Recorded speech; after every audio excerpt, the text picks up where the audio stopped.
Welcome back to the deep dive. Anyone out there prepping for those UPSC exams? Or maybe you're just fascinated by modern Indian history. Well, either way, you're in the right place. Because we're back with part 2 of our deep dive into all those fascinating 19th century Indian reform movements. This time we're going beyond the usual, Raja Ram Mohan Roy, and really diving deep into Keshab Chandra Sen. He's a pivotal figure, really left his mark on the social and religious landscape back then. Oh, and if you're finding this helpful, don't forget to like and subscribe. Always great to be back. And yeah, Roy definitely set the stage, but Sen really brought something different. The drama, the controversy, a unique vision for reform in 19th century India. It's exciting stuff. Okay, so let's paint the picture. It's 1838, Kolkata. A prominent Bengali family welcomes a baby boy, Keshab Chandra Sen. Enter stage left-right. Not your typical birth announcement. Definitely not. I mean, right from the start, there's this feeling of destiny. His grandfather, Ram Kamal Sen, was kind of a big deal. He was a scholar, loved languages, even became the first Indian secretary of the Asiatic Society. Try living up to that. Wow, that's quite a legacy. But then, tragedy strikes. Keshab loses his father really young, and his uncle ends up raising him. I have to wonder how losing a parent so young shapes a person, It's true. Loss and change can really be catalysts. But even with all the upheaval, this is where Keshab's intellectual journey takes off. He's exposed to Christian missionaries, a major force in colonial India, and then he gets into Theodore Parker, this American transcendentalist. Just imagine all those ideas swirling around in his head. Wait, transcendentalism. I Yeah. vaguely remember that from college. Maybe you could unpack that a bit for our listeners. Some of them might be hearing this for the first time. Sure, think of it as a philosophy that puts intuition and spirituality above any strict doctrine. Parker especially challenged traditional religion, advocating for individual experience as a way to connect with the divine. Pretty radical for the time. You can see how that would resonate with a young man trying to figure out faith and identity in a rapidly changing India. So we have this young Keshab absorbing all these different influences, his family's intellectual legacy, Christianity in colonial India, and then this radical transcendentalist thought. It's like the perfect recipe for a reformer, wouldn't you say? It really is a fascinating mix, and all of this is even before he runs into the Brahmo Samaj, the movement that becomes so central to his life. Maybe we should do a quick recap on the Brahmo Samaj for anyone who needs it. For sure. A little refresher never hurts. Especially for our UPSC folks. This is the good stuff. Right. Okay. So in a nutshell, the Brahmo Samaj, founded by Raja Ram Mohan Roy, was all about purifying Hinduism, getting rid of rituals, idolatry, all the things they considered outdated practices. It was a call for a more rational, ethical, and universal approach to spirituality. And Keshab doesn't just join the Brahmo Samaj. He becomes a leader, a real driving force within the movement. Absolutely. He takes what Roy started and really pushes it forward, one of his biggest moves. Establishing the Sangat Sabha. Might sound like a weird term, but it was basically a gathering where people could connect spiritually, breaking down those barriers of traditional religious identities. Imagine these meetings, full of passionate discussions about faith, reason, and searching for some universal truth.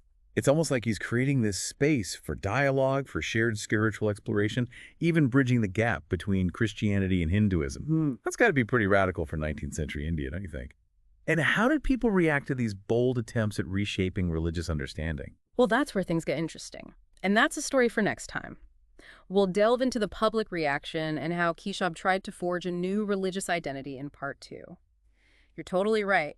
Merging Christianity and Hinduism back then, that was a tough sell. People were so rooted in tradition. But what's really amazing about Keshab is that his vision, it went beyond just shaking things up religiously. He was passionate about social change, too, especially for women's rights, which is something that's still so relevant today. That's what's so fascinating about him. We're talking about a time when child marriage was normal. Widows were practically outcasts. And Keshab's there challenging those deep-seated norms head-on. He was a true trailblazer. Imagine the guts it took to speak out against those injustices, to demand more equality for women, when society largely saw them as, second-class citizens. So it wasn't just talk. What specific actions did he take to actually improve women's lives? Well, he campaigned nonstop for the legalization of intercaste marriages and widow remarriage. Can you imagine the backlash back then? And he was a firm believer that education was the key for women, to liberate them, help them progress. He didn't just talk the talk, he walked the walk. Actions speak louder than words, right? Didn't he help set up educational institutions specifically for women? Oh, absolutely. He was a key figure in founding places like Bethune College, which gave women access to higher education, something that was practically unheard of at the time. It's like he was saying, if you want to keep women down, you're going to have to build higher walls because we're climbing over them. He really was putting his money where his mouth was. Wow. But was he alone in this? Were there other reformers tackling similar issues at the time? Oh, for sure. Other reformers address women's issues. But what Keshab did was different. It was persistent, forceful, and it was all part of his bigger vision for societal progress. He saw women's upliftment as crucial to India's advancement as a whole. It's amazing how he connected all these different threads, right? Religious reform, social progress, women's rights, all woven together into his vision for a new India. But of course, no reformer's journey is without its, well, bumps in the road. And his was a pretty bumpy ride, wasn't it? Oh, yeah, for sure. One of the biggest controversies was his daughter's marriage to the Maharaja of Cooch Behar. Now you might think, what's the big deal? But you got to remember the context. Yeah, I remember reading about this.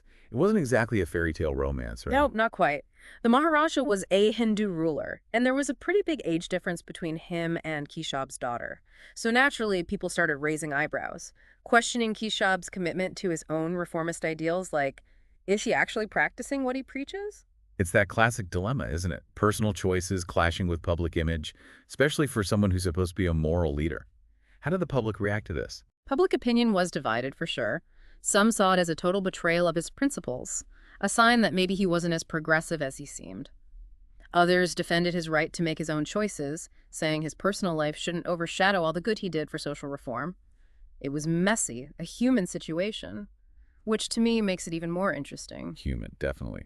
And then there's that whole female Christ thing, which I gotta admit, I'm really curious about. Ah, yes. That's another fascinating chapter in Keshab's story. Proclaiming Jagadamba as the female Christ was like dropping a bomb. I have to confess, I'm not familiar with Jagadamba. Could you explain that a bit? And why it caused such a stir? So Jagadamba is basically the universal mother, a divine feminine force. In his later years, Keshab really emphasized this feminine aspect of God, seeing it as a balance to the traditional masculine representations, almost like he was trying to bring balance to the spiritual realm itself. That's actually pretty progressive for the time, embracing a more holistic view of the divine. But yeah, I can see how using the term female Christ might have rubbed some people the wrong way. It definitely did. People saw it as blasphemous, this attempt to merge Hindu and Christian beliefs.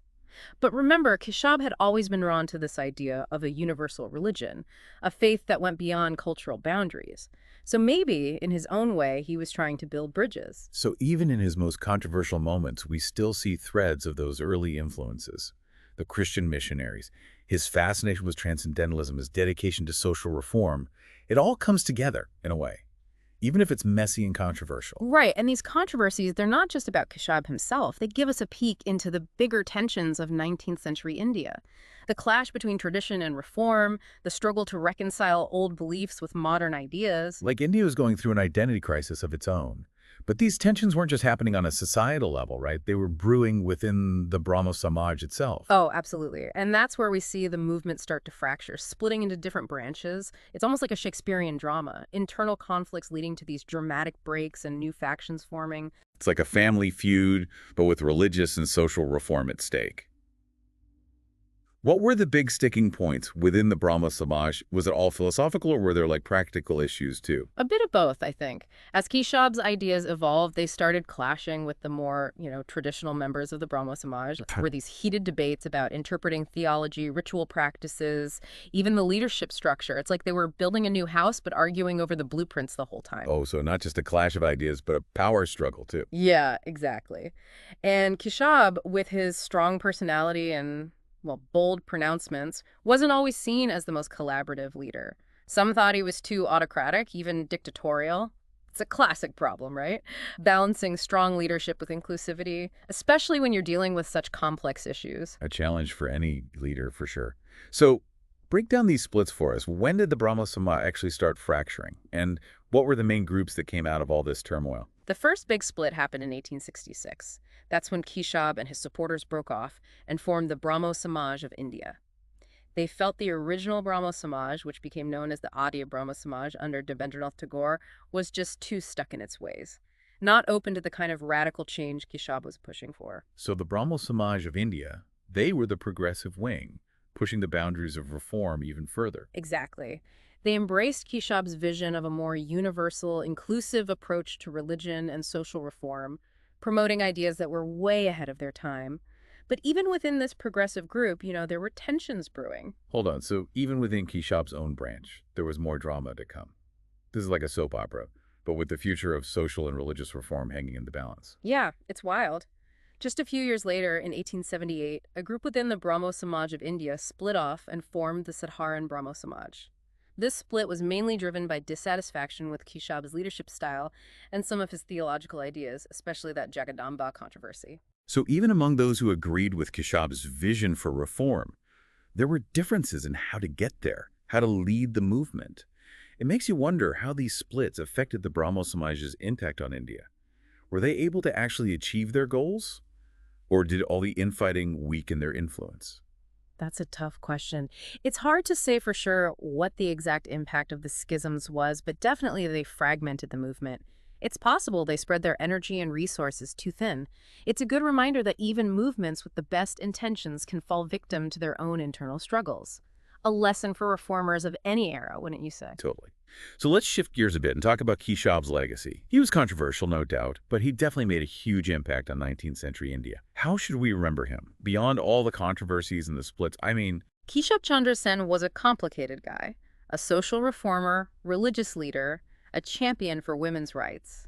He doesn't fit neatly into any one category. He was a force of nature. He challenged the status quo, stirred up debate, and pushed India towards a more just and equitable future. His contributions go beyond any single label. If you had to sum up his legacy in just a few words, what would they be? I'd say he was a catalyst for change, someone who dared to dream of a different India. His life and work show us that progress, it's rarely a smooth, straight line. It's messy, it's full of arguments, and it often makes us face uncomfortable questions. But that's where real change happens, isn't it? In those messy spots where we have to confront our own biases and assumptions. Well said. So for our listeners, especially those getting ready for the UPSC exams, what are the key takeaways from Keshab Chandra Sen's life and work? What should they remember? Understanding Keshab Chandra Sen is crucial for anyone studying this period of Indian history. He wasn't just a name in a textbook. He was a reflection of the hopes, anxieties, and contradictions of an India going through huge changes.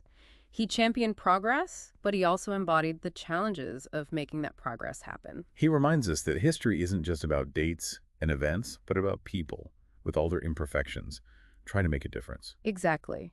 And when we study people like Keshab Chandra Sen, we get a deeper understanding not just of the past, but also of the present, and maybe even of the choices we make for our own future. So well said.